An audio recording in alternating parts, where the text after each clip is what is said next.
so that we know kind of what you think or what. Oh, Dan's right there. I'm ready when you are.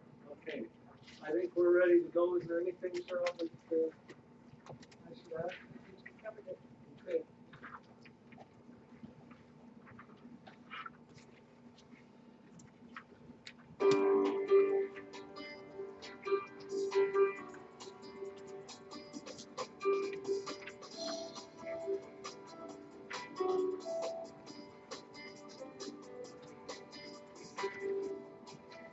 My name is Karis Myrick, and I live in Pasadena, California. I'm a global nomad. I grew up all over the world. My name's Robert. I'm 39 years old. I enjoy being outdoors, and, exercising, and hiking, running. My name's Royal Riddick, and I enjoy having fun with my children and grandchildren. My name is Cheryl Haven, and I like to go to my son's baseball games. My name is Susie Faiseki, and I enjoy playing guitar. My name is Heather McGraw. I am a native of the Northern Virginia area, and I am currently working as a waitress at Red Lobster. My full name is Barry Shaw, and what I like to do is to write poetry. I write poetry, and I like to pray and meditate. My name is Nene Lucas, and I'm a mother of one. I've been married for 24 years. My name is Dr. Suzanne Fogel-Shabilia, and I'm a practicing clinical psychiatrist in Leicester, Pennsylvania.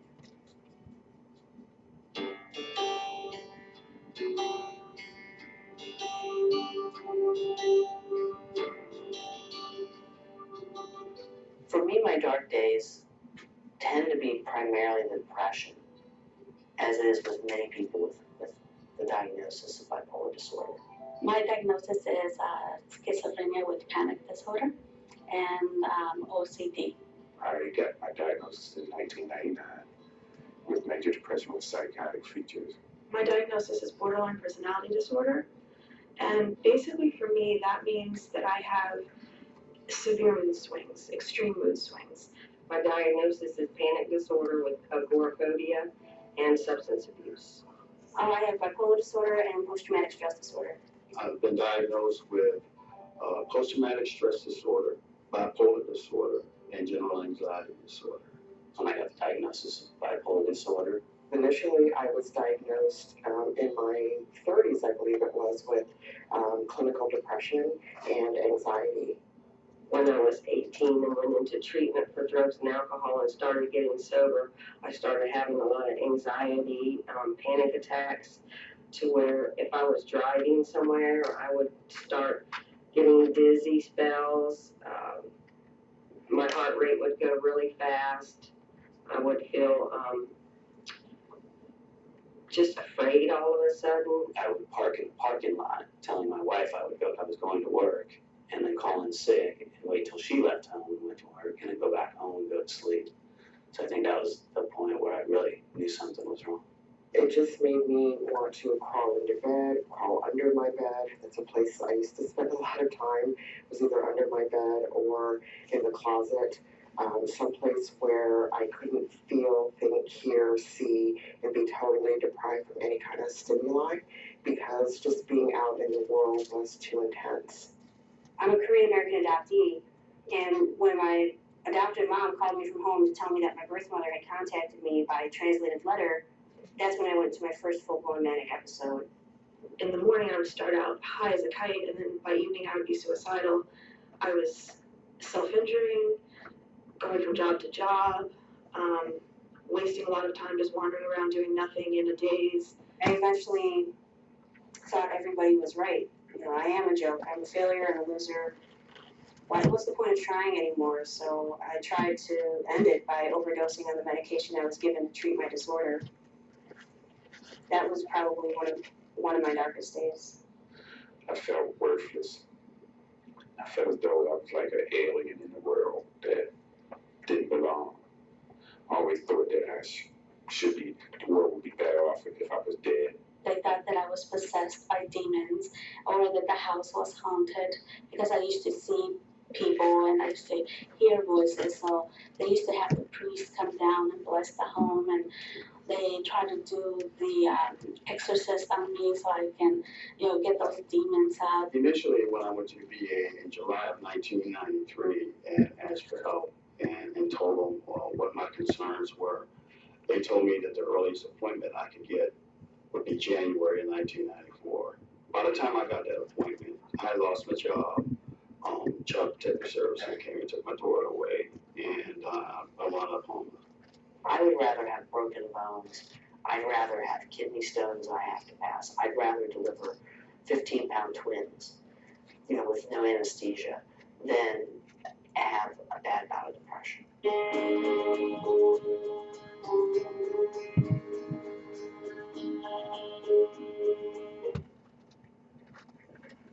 Okay, so those are dark days. So the way that it works, we're going to go through the various stages of this presentation, and I'll talk, Cheryl will talk, give you our sense of what these are. A little bit background about myself. Born and raised in Montana. Was actually born in Billings, which is where I live now, but I wasn't raised there. I lived in western Montana, Whitehall, and Helen. Probably heard of Whitehall. That's supposed to be a joke. You're permitted to laugh. Even if it's not funny, you're permitted to laugh. But went to college in Iowa. Met a Canadian gal. I noticed when I came off the freeway that it said Glendive this way, Canada that way. So now I know how to get back to Canada. I have 3 daughters who live in Canada still. I spent 23 years in Canada. And came back over 9 years ago now in Montana. I have a bachelor's degree. As I mentioned, I have 3 beautiful daughters, 2 of whom are nurses. One is NICU nurse, ICU. The other one is going to go back and become a psych nurse, which is quite exciting to me. One of my daughters has been diagnosed with Asperger's. The youngest one, the psych nurse, has dealt with some depression. What kind of family condition? As far as other than that, I've been married twice, completed both of those marriages successfully, and we were gone. Yeah. And yeah, you gotta look at the positive side, that's right. Yeah. Good time failure, no. I completed them. But it's not an uncommon thing for people to live with mental illness. I wish I had learned much earlier than I did. Same, at least one of those. As far as dark days goes, my worst dark days go back almost 10 years ago now, where I began to really fight my medications, fight my healthcare providers, and being the good Montana boy that I am, I knew better than they did anyway, so I just went off my meds cold turkey. And I don't tell people, that worked out really well, yeah. In a 10-month or no, in a 1-year period of time, I was in 3 different institutions, one of which was a homeless shelter, and I think I was at home for 3 months out of that year. The rest was in institutions. Became psychotic. I had been diagnosed as major depression and attention deficit and seasonal affective disorder, and was untreated for the bipolar. And if you know anything about that, putting a bipolar person on antidepressants without a mood stabilizer is just not a good idea, but they really didn't know that back then. And so I suffered through that. Like the lady who talked about kidney stones, I've had kidney stones, don't recommend it, never had kids, let alone twins, but, yeah, it's a horrible thing, I wouldn't wish it on anybody who's been there, you know what I'm talking about. So that's about it for me, Andy.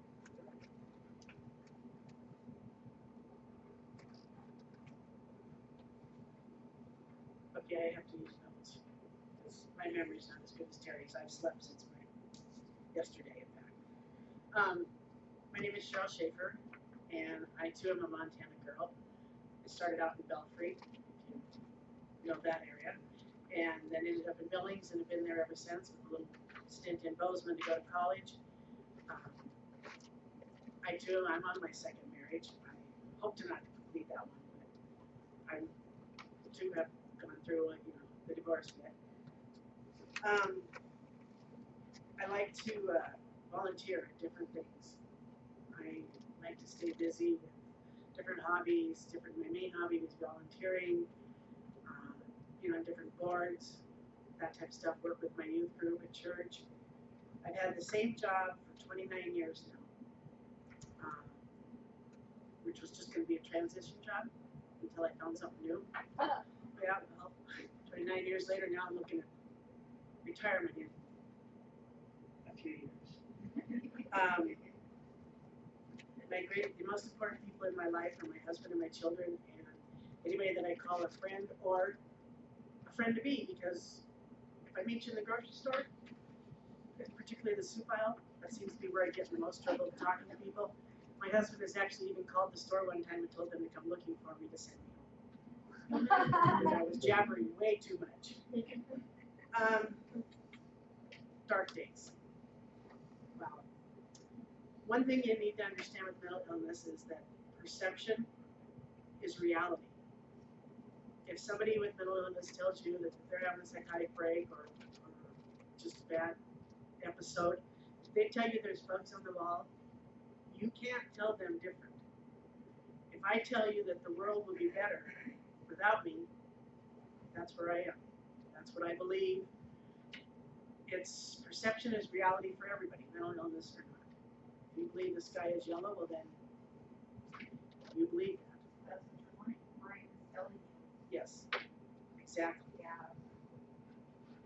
I started around when I was 16. I started dealing with the suicide episodes. What I didn't realize then was that there was depression also. Oh, I should say I've been diagnosed with major depression with suicide ideas, tendencies. When I was 16, I thought it was normal. I didn't think the suicide part was, but I thought my feelings and everything were normal. And when I do get to feeling like I don't want to be living, there's no reason for it. I just don't want to live anymore. There's not that something has happened that sent me into a depression. I just don't want to live anymore. It's a symptom of my depression. It's not like somebody said something. It's not like that somebody has suggested I should do this. I feel worthless. It's my depression talking, and I feel the world would be a better place without me. My family, they'll adjust. They'll get over it. Friends and family, they'll adjust. They'll get over it.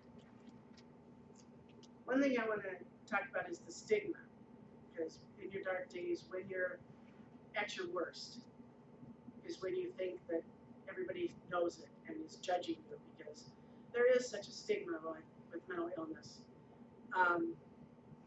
I try to keep it covered when I'm in a depression. I still stay kind of smart alecky and still try to have humor, and so that people don't know. So when I say, what does suicide look like? Somebody who's contemplating suicide, what does that person look like? Well, they look like me. Somebody sitting next to you at work, sitting next to you at church, running your youth group for your kids. The person in the grocery store, it's me. It can be anybody. My darkest day had to be about 12 years ago right now. My daughter was 16 and she had been just diagnosed. She was still being diagnosed as depression. She was shortly then going to be diagnosed bipolar. And I was in a suicidal episode. And I figured that I could save her life and her the trauma of having to go through life with a mental illness if I would just take her with me when I took my own life. I feel that is my darkest day of my mental illness. And let me put that differently. How about my darkest couple of weeks? Because I had planned it out. I had to get everything just right. And my husband had to be out of town long enough, and I had to figure out exactly what means I was going to use. I had it, had it all planned out. I needed to take the time to do that. I finally asked my husband to come to a therapist meeting with me. And he's thinking, oh, no problem. Okay, we're just going to get caught up on things. Well, I blurted that out, and life took a real quick change for me. My therapist then made me contact him every day. My pastor made me contact him every day. My pastor threatened that if I didn't get on the correct meds and work with it, I would not be allowed to work with the youth group anymore or do the Christmas program. My husband, in his not knowing quite about mental illness, after a couple weeks when I said something, I said, hey, I'm fighting for my life here. Every day I'm fighting for my life. And he went, oh, I thought you were over that. No, dear, it doesn't just go away with thinking about it. I kind of use a bar as an example. This is normal, however you want to define normal person. When I'm in a depressive episode, I drop, and we'll make this suicide, this line out suicide. Every time it gets closer and closer and closer. My last episode was so close that I am literally scared to death of my next one. And I'm hoping that it's years away because I can't get much closer to that line and still stay alive. I hope that my depressive episodes become further and further apart. I'll talk to you a little bit in a few minutes about the medications and how that works and how hopefully that will help keep those episodes further and further apart. But for now, let's go on with acceptance.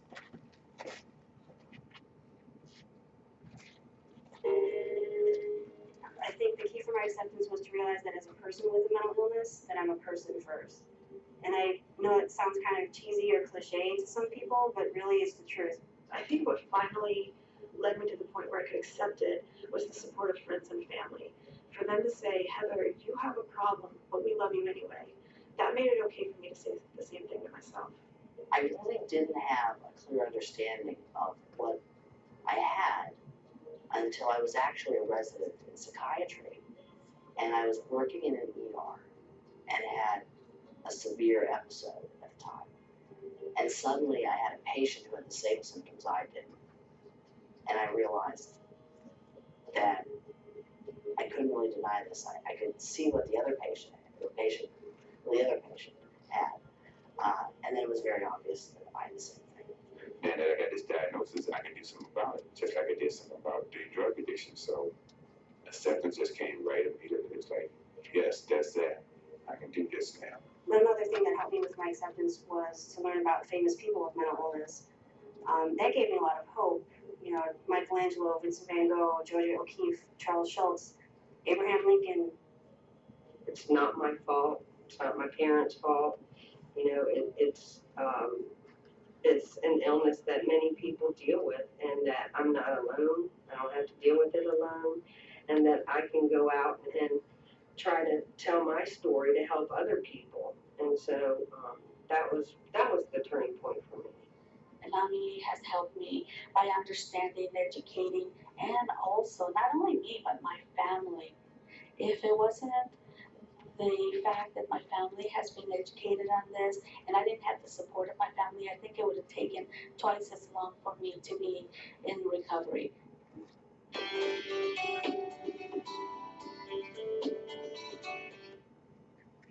Great, acceptance. I want to clarify something. I'm not up here without card because I'm so brilliant. My cards are on my coffee table. And the thing is, I looked at them once this morning, and I thought I had them. It wasn't until we were down the road, not very far, but I had to give them back to them. I've done this enough, and there's enough prophecy here that I think I can get through it. But accepting, boy, It's my very firm belief that until I accepted my mental illness, or what it was, a lifelong, debilitating, serious illness, until I could accept that, I couldn't get better.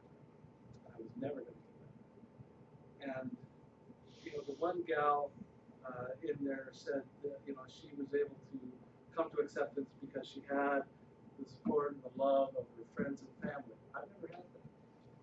Now, when my wife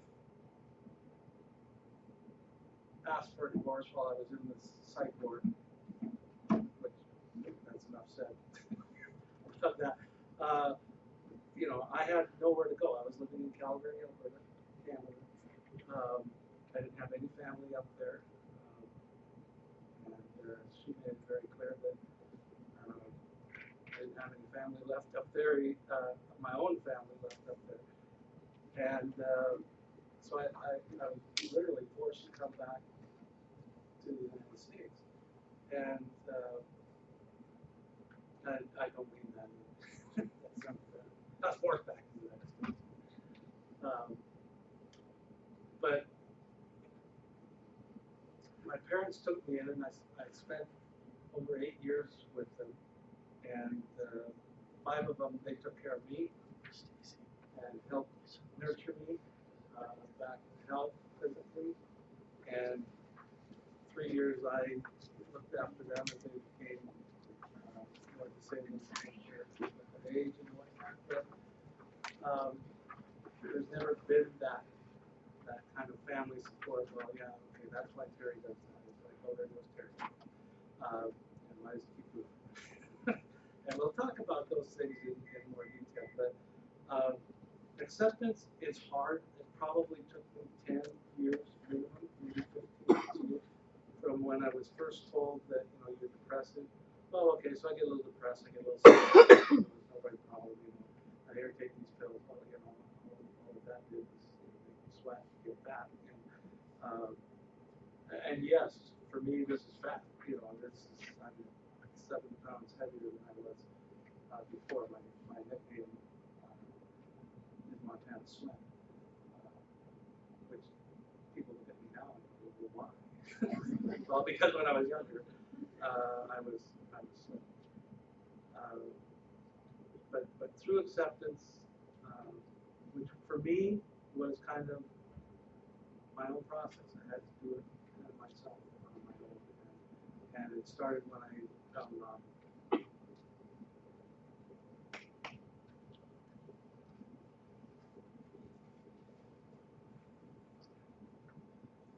I think acceptance and dealing with something has happened to everyone. Everybody has had something in their life that they've had to accept. Usually negative, but occasionally something positive either way. Also that we have to take the time to accept this has happened to me, adjust our lifestyle accordingly. While having to accept a mental illness, something that has so much stigma attached to it, is a tough one to grasp. It's tough to understand that you aren't causing what is happening to you. And again, like I said, I thought it was normal. I thought these were normal feelings. Everybody went through this, except for the suicide part. That was kind of my key. And one thing for sure is I was not going to be on meds. I was not going to be on meds forever. I didn't even want to try it. The first time I had a little problem with depression was, well, not the first time, but one time after my first divorce, I remember they put me on Prozac for 1 month. And that was all it was going to be. I wouldn't do it anymore. Like that's going to do a lot of good. Prozac for 1 month. But that was it. No more meds for this girl. I'll tell you in a little bit how that changed. But I was also worried what people would think of me, not realizing that I could fake my way through it. Terry talked about no family acceptance. Well, unless you tell your family, you can't get any acceptance, and I didn't tell my family. Until one day, I was talking at a NAMI meeting. We were doing a family-to-family class, and I was the speaker on the part about the person with the mental illness. And they said, yeah, I've done interviews, and I'm willing to, I've gone to DC, and et cetera, et cetera. And and stories about it. And I'm like, so you're waiting for your family to see this on the news? Or are you maybe gonna tell them? I'm like, oh, maybe I should let somebody know and make this kind of known amongst the family. And I have been fortunate that they have accepted it. They're always like, well, I noticed you were a little down today. It doesn't mean every day you see me, there's going to be, I'm in the middle of an episode. After the episode with Jennifer, my daughter, I realized that something needed to change. That was really not normal to want to take your own daughter's life. And that I needed to accept who I was. So I am proud to say that I can stand here today and say to you that I am Cheryl Schaefer. I have a mental illness. I have been diagnosed with major depression and thoughts of suicide. And I'm not embarrassed to say that.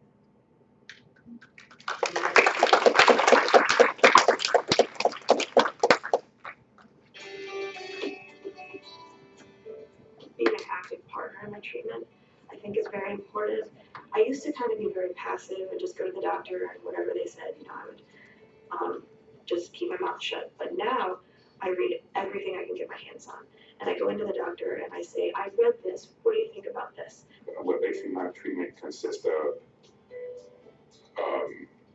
me seeing my therapist, me seeing my psychiatrist, me taking my meds. That is a 100% must. I learned the hard way that I cannot stop taking them. In the 14 years since I've been in treatment, I haven't had a medication that I've taken yet that didn't have a side effect. It just goes in the territory as far as I'm concerned. Even though there are a lot of side effects, I think that it's very important that one takes the medication. For one thing, I'd rather be a little husky and chubby and have a wonderful husband and have a wonderful life than to be skinny and in the hospital. I had to trust my doctor before I could really let my treatment fully begin, because these are psychotropic medications affecting one of the most important organs in your body. So it was really important, I think, for me to be able to find that doctor that I could trust.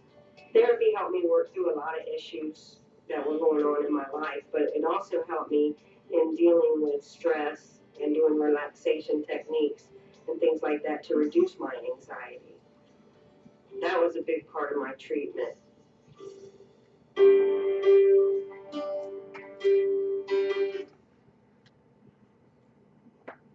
am I talking about now? Treatment. I don't do treatment. I eat grape seeds and that's all I do. As I already mentioned, I went cold turkey off my meds. It almost killed me. It cost me my family, my marriage, my life up to that point.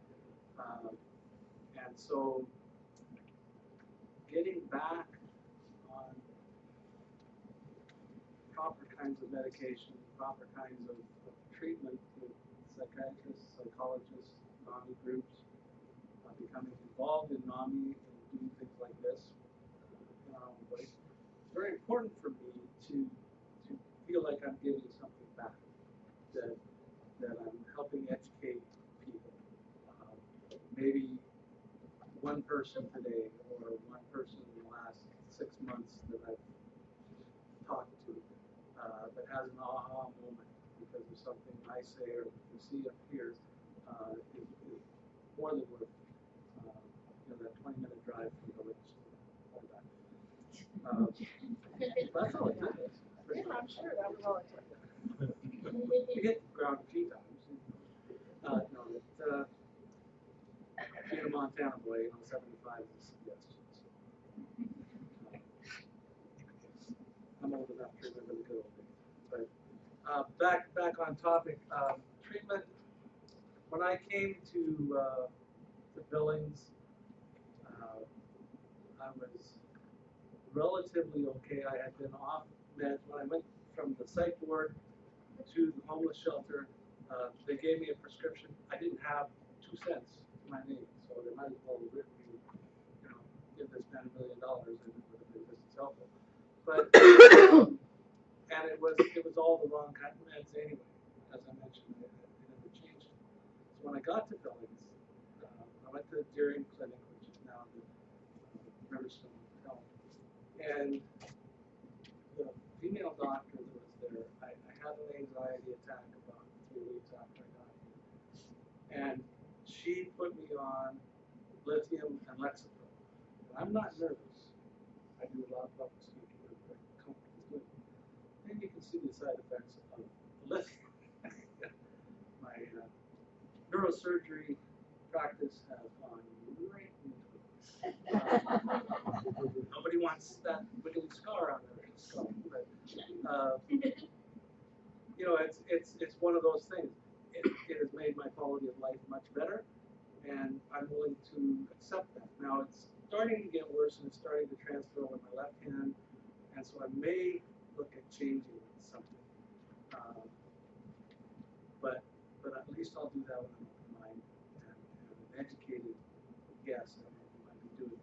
And that's really important for us as consumers to know what it is that we're putting in our bodies and what the side effects are. And I just, you know, I learned the hard way, as one gentleman said, that I have to take my meds, and I will have to take them till my last day on earth. And, you know, that bugged me for a little while, but, you know, I have to ingest food and water every day to maintain life. And so this is a small price to pay for a better quality of life.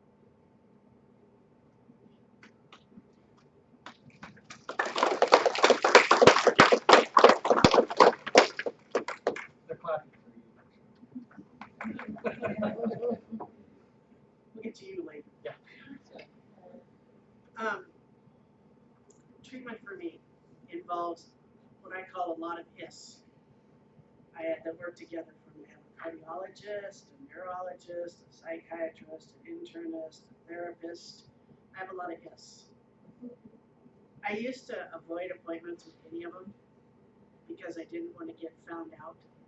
I would do things like just not show up or cancel the day before or the day of, especially if I was in an episode because I knew they'd catch on.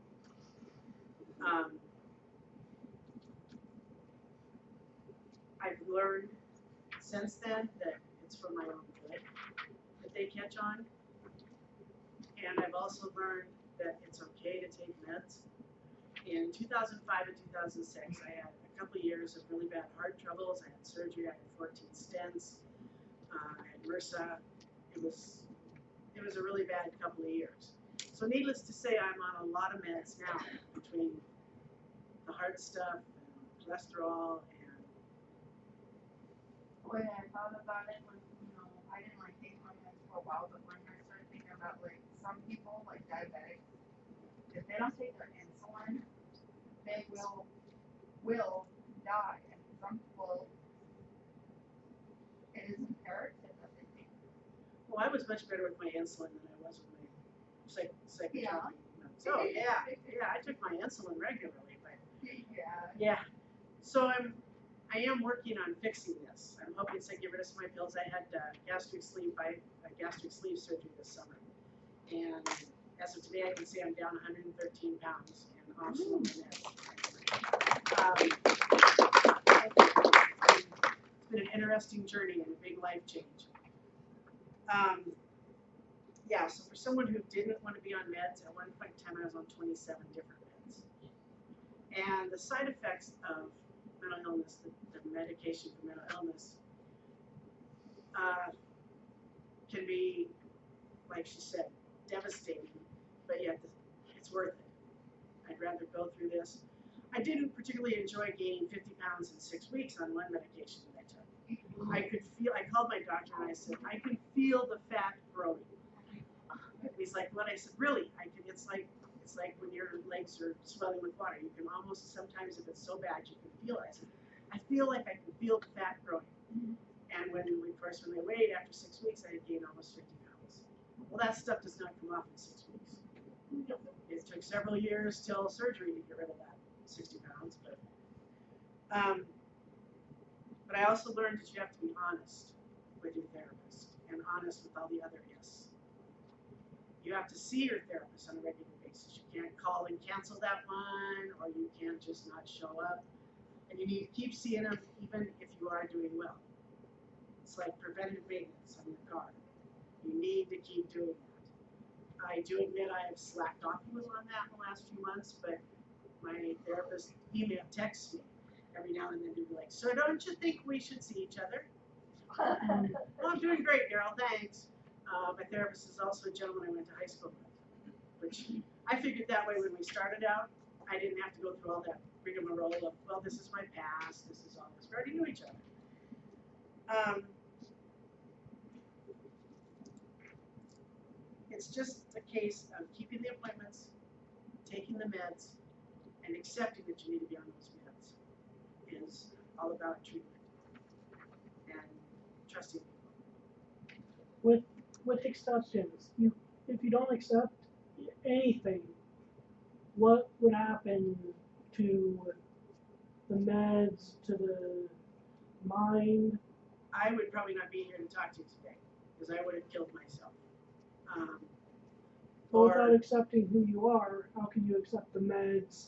Exactly. And that was why in the last one I said I could stand up here and proudly say to you, very confidently, that I am a person with mental illness, and I'm willing to do that. I know people that aren't at that point yet, and I have to say NAMI has helped me immensely with that. My husband and I used to be family-to-family facilitators, and if you remember, I said my husband, after 2 weeks, wondered why I wasn't feeling better yet. I decided to go to family to family for my daughter, to learn about my daughter's mental illness, because I hadn't really been diagnosed yet at that point. I had been suffering with it for years, but I hadn't really been diagnosed. And I went through all of that, calling, getting it arranged for the class, and finally my husband goes, well, why can't I come to this class? Okay, that's great.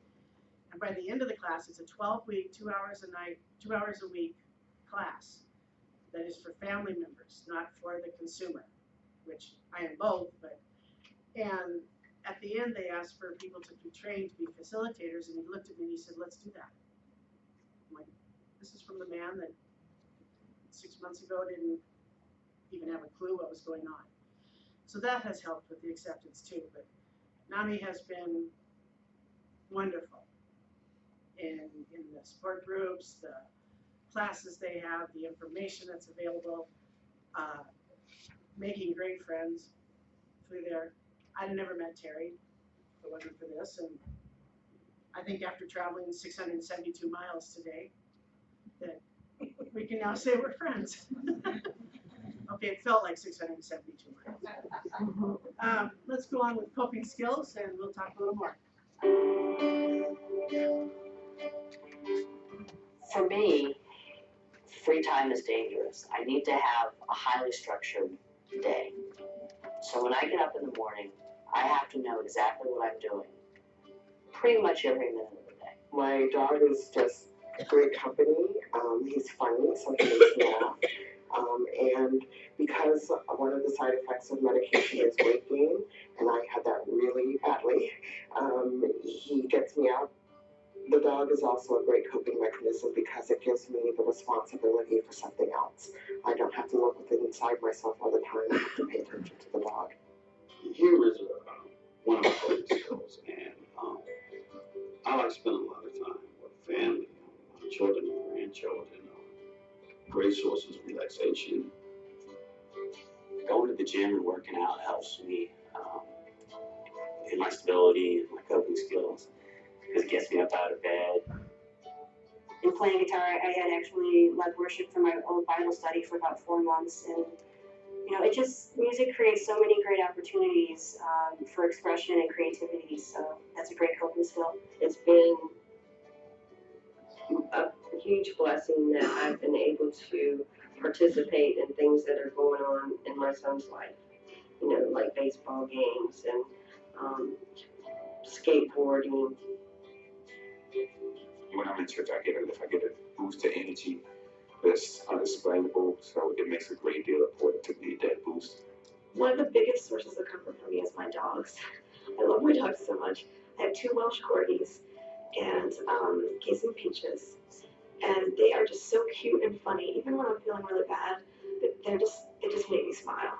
Exercise has been really important for me because it helps to relieve stress and it also helps to deal with some of the side effects of the medication.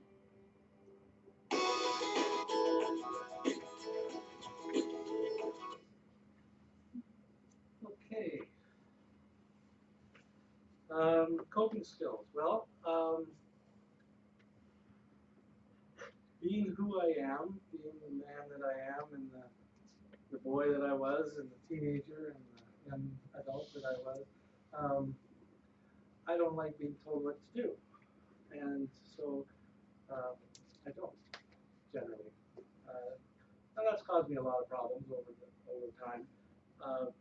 What I'm really trying to say is that I'm unlike the one gal who says I have to have every minute of my day planned out, blah blah blah blah. That would drive me absolutely around the bend. I couldn't live that life. 5 o'clock, are Mustangs playing tonight? Yeah, I think they are. I think I'll go to the Mustangs game then. People say, we're going to go to the Mustangs game on August 3rd. It's like, no. It's too far in advance. I can't plan that far in advance. So I do have some areas in my life that are a little bit more difficult to cope with because I like my freedom. I've just recently, I got disability insurance a couple of years ago here in the United States, but I worked most of my work life in Canada. And so I just got it like 2 months ago. And so now I'm financially independent at about 1/5 my usual salary when I was working. But, there's a freedom there because I don't have to deal with the pressures of work. I don't have to be coping with all of that, and that's been a big help for me. So coping skills is keeping my stress down,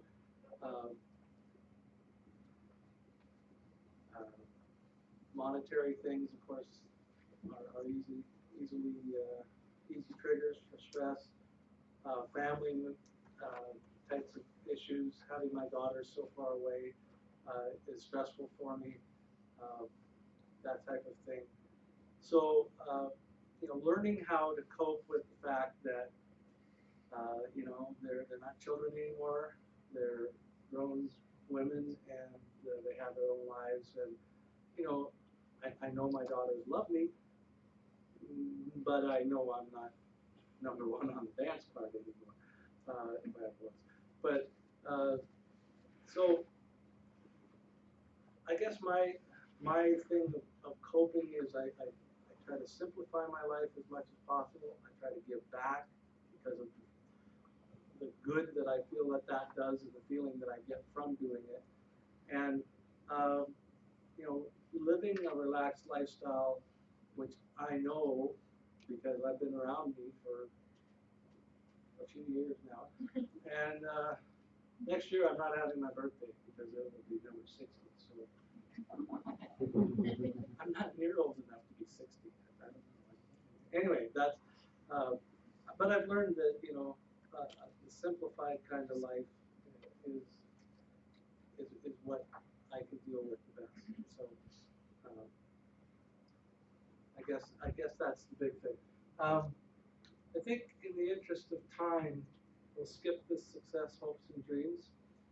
So once Cheryl's done, then we'll take questions for a little while. And feeling as if I have a purpose in life. So,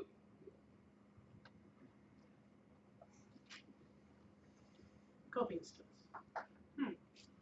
Well, like I said, I have to have great rapport and respect for all the yes in my life, which again, I'm also trying to eliminate some of those yes. I really like to get rid of the cardiologist, but I don't see that happening. I need to have a reason to get up and get going. Work, volunteer commitments, just a reason to get out of bed because I'm really good at going home on Friday night, going to bed, The longest I've done is go home on Thursday night, Friday was a holiday, and wake up Monday morning to go to bed.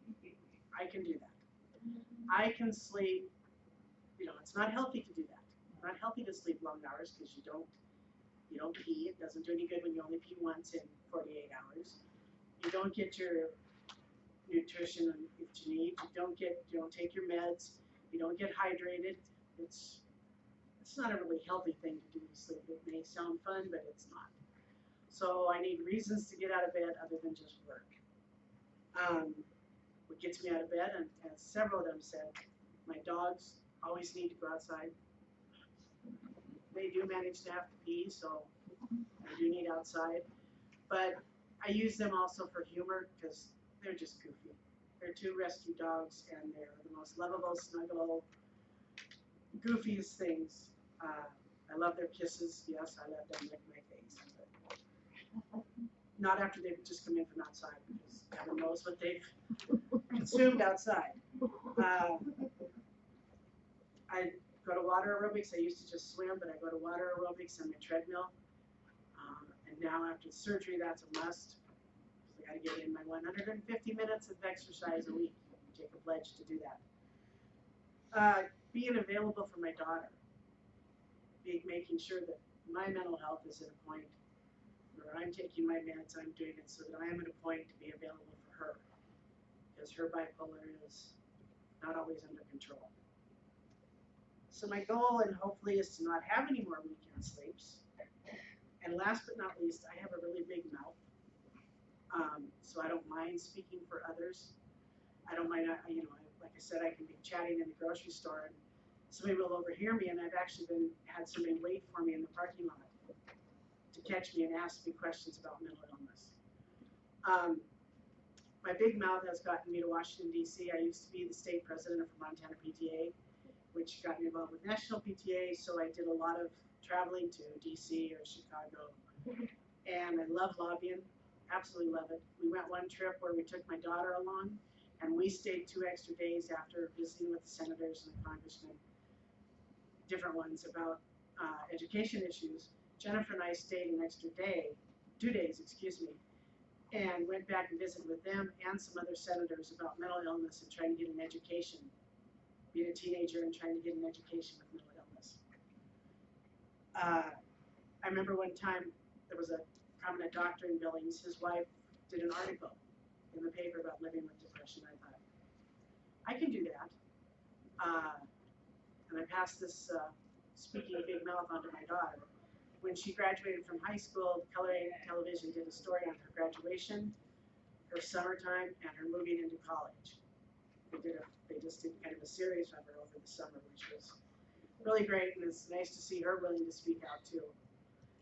But when I saw that article in the paper, I thought, I can definitely do that. And since then, there's been articles, I did an In Our Own Voice, one of them last fall, that they then did an article about it the next day, where they admitted right in the article that I need to kill my daughter. And it takes a lot to be able to say that. Coping is accepting. It's really, really, really, you gotta have that acceptance first. Okay, how much longer have we got? However long you take.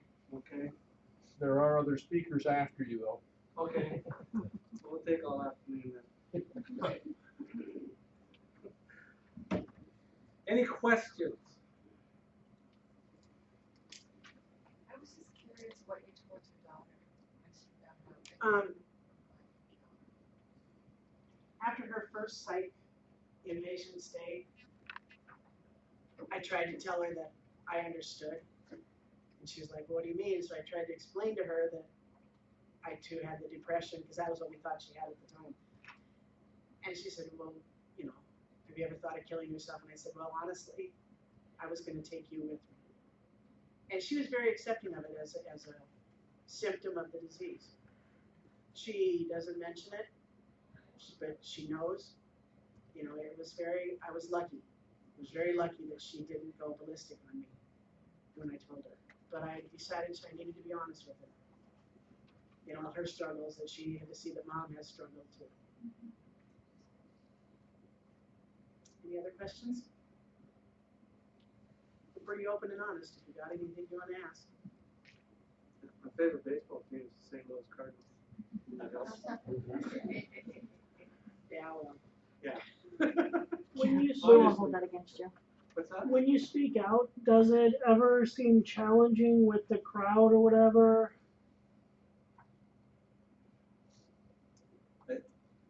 I haven't ever felt really challenged by a crowd, but you have to understand most of our, in our own voice things, we're invited somewhere. So, yeah, we don't get a lot of real opposition that I've noticed. No, we don't get any opposition, Yeah. really. It usually ends up with people waiting afterwards to talk to us. Everyone I've done, there's always been somebody that needed help, whether it be for a family member or for themselves that has had questions. I did get really nervous when I had to speak in front of 125 people that were principals, superintendent, school counselors, etc. Last fall, that was the big one they did the story on. When I had been the PTA president involved with all these different school board committees and things, there was all these people that I had worked with during that same time that I had that major episode when I wanted to take my daughter with me. So it was like, oh, I'm gonna admit some stuff they didn't know, but it was very, really relieving afterwards. I have one more question. Oh, that's fine. So you were talking about how each time you're a little more worried, each time that depression and suicidal thoughts come. Do you have like a really good safety plan, or what did you do? What are you doing to prepare for that next time? Well, I tell my therapist I'm gonna be real honest, but sometimes, you're really in denial too. And that's part of what scares me is that I might put that off. I don't have a safety plan, but I do have a suicide plan that nobody knows. But, yeah, I finally figured out an easy way to do this. But once I tell them, then we do have a kind of a plan in motion that my pastor is told, my husband is told, if I'm not communicating with them on a regular basis, I will be put in the psych center. She's going to take the peer-to-peer class that we do in Billings. And one of the things that we do there is that we actually make an action plan for when you're in crisis. I guess I should take peer-to-peer.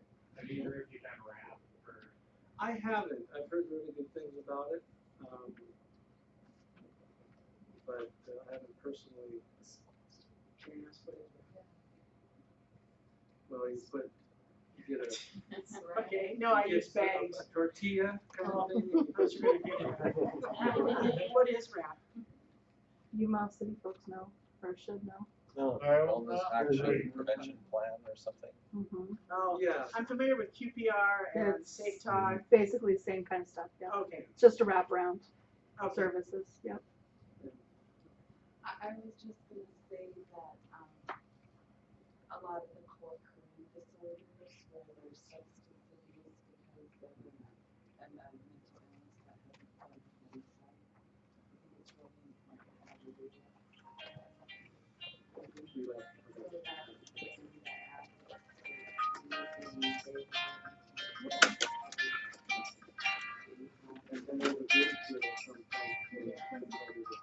Yeah, and over the last 3 or 4 years, I've become very sensitized to the co-occurring. I was very blessed in that I grew up in a house where there was no alcohol, there was no tobacco, obviously no drugs. I was an athlete, so I wasn't interested in drugs. I did my 3 months of drinking in high school and 3 months of drinking in college, and then I got on with my life. But I recognize now that anything, I wasn't diagnosed till I was almost 40 years old, but I know I had symptoms all the way back. If I had found alcohol relieved those symptoms, I would have been an alcoholic. I know that. And I'm just, and then, my gosh, I have enough trouble with life as it is. If I had that other problem, I I have a lot of respect for people with family. Yes? I'm wondering if you self-medicate. Yeah, that happens a lot. Very, very common, and I think it's an easy trap to get caught in. When the peer group get together, when exactly is that? And It's a 10-week course, 1 night a week, 2 hours. I think our next one is scheduled for the fall. We try to do 2 a year, at least 1 a year. And it's a really, all the things that NAMI does are really good, in my opinion. They're based on the work of persons, and they don't preach to you or talk down to you. They give you insights into what's going on. And, one other question: as a parent of a mentally ill student, how difficult was it for her to go through school? Oh, I don't know who was more difficult on her or mother. I would have meetings. We got her a 504,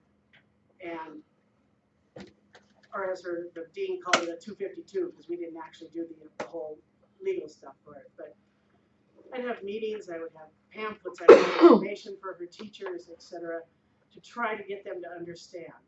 We were really lucky that she had a dean who was very, very understanding. If she came in and tried to write herself out of school or quit school, he'd just take that piece of paper and file it on the bottom. He used to tell me he'd know that something had happened at the Schaefer house when he'd come in at 6:30 and his voicemail light was blinking. He's like, well, something happened to Jennifer last night. She wrote a paper one time. They asked her to write, the class was to write something on that was close to them. So she wrote about suicide. She had just gotten out of the psych center and wrote about suicide. And the teacher tore the paper up and told her she couldn't do that. This was the same teacher also I could not get to come to any meeting.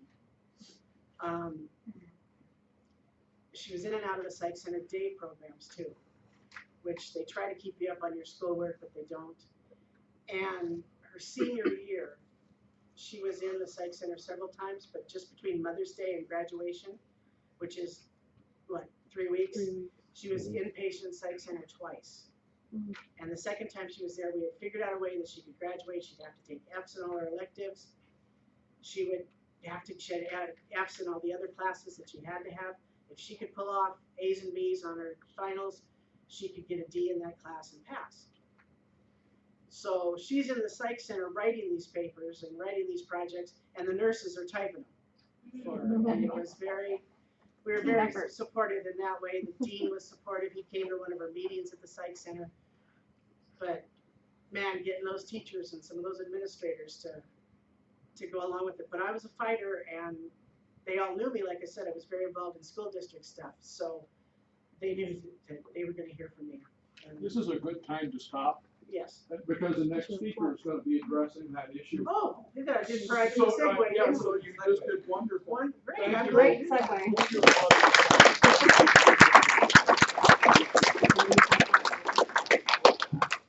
So should we proceed, or would you like a little break? Okay, good idea. So quarter after we'll start, and I'll make some more lemonade and iced tea. And so those will be refreshed in just a moment, and then I'll introduce the speaker, and you will start with Barb Huster. If you feel that's your evaluation, we'll just go ahead and take it. If not, we understand. I don't have a pencil. Okay, good. This one's free counter. Oh. This is where I got it. Stacy, Jake, get it.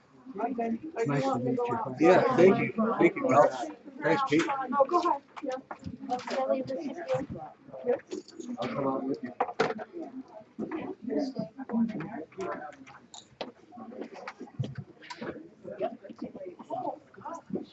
Hey. Hi there, good to see you.